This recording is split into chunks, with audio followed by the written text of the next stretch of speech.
Today we're going to go over setting up a Citrix Command Center with a virtual Citrix Cloudbridge. First thing we're going to do is log into the Cloudbridge and the Command Center. So Command Center 5.2.44 and the Cloudbridge is version 7.4. This is the Cloudbridge Virtual Edition for vSphere. Very similar as the physical unit. So as you can see, I've logged into the Command Center and the Cloudbridge.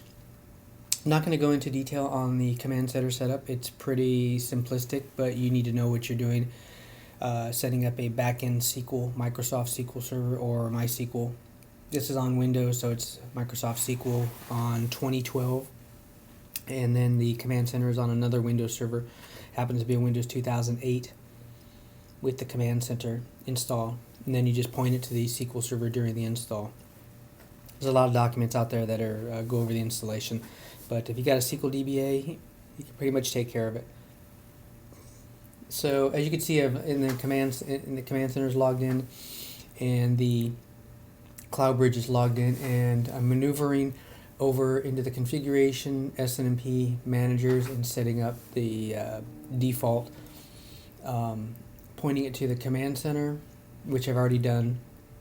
You can see it's just a add command, and using the default public string, SNMP string public, which you should never use, and then the IP address of the Command Center, which is 172.19.254.68, which you can see in the browser window on the top.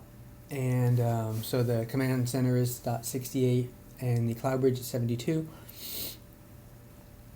And then you can see I'm over on the Command Center now, setting up adding the device.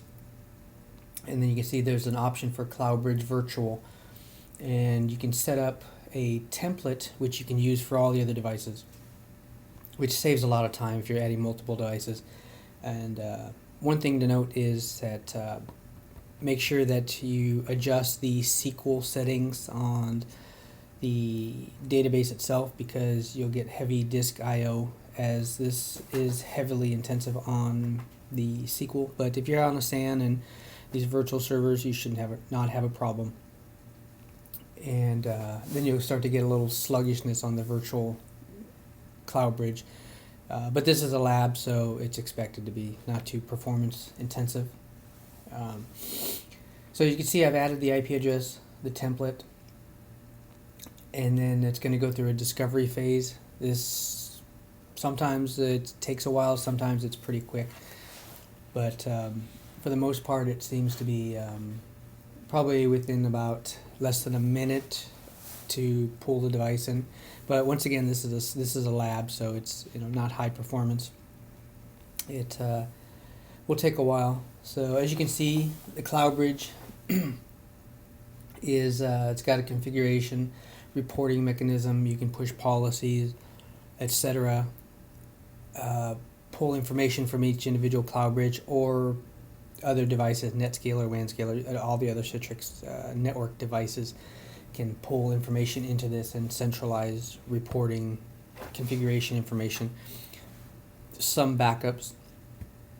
And as you can see now, I'm going over to the Cloudbridge while the Command Center is going through its information and just going through the features of the Cloudbridge. If you have not seen a Cloudbridge, which is the newer version of the WANscaler, the Cloudbridge runs a Xen hypervisor and then virtualizes the NetScaler and somewhat of a WANscaler inside of it. And you can see it's got a pretty little GUI in the front.